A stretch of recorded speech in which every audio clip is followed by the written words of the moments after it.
Most people probably wouldn't think of butter as a flammable substance. And it's not really, but it could be.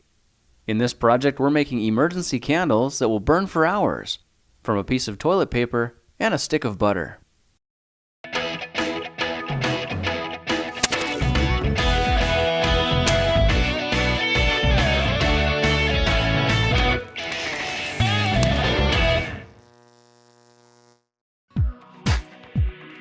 For this project, I got into my wife's baking supplies and found this 4-ounce stick of butter.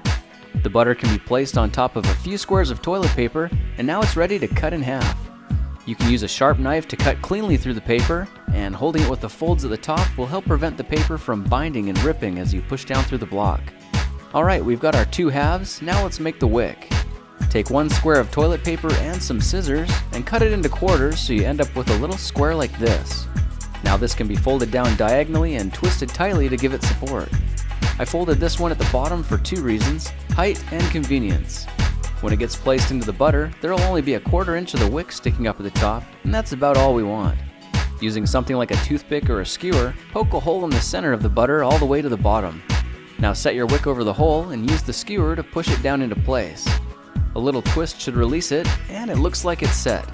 Now we'll need to add a little starter fuel to the wick, and that's done by rubbing it around in the butter until it's got a nice coating.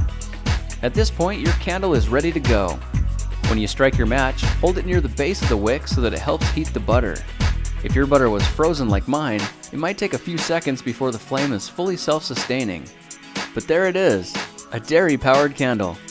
Not only is this butter candle easy to make, but each half will burn for about 4 hours.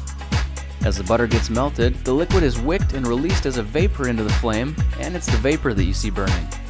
Dropping your candle into a glass will help keep the flame steady, as well as set a nice ambience for the room.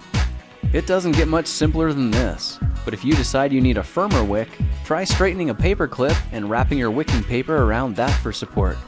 This will prevent your wick from falling over when the fuel burns down and liquefies.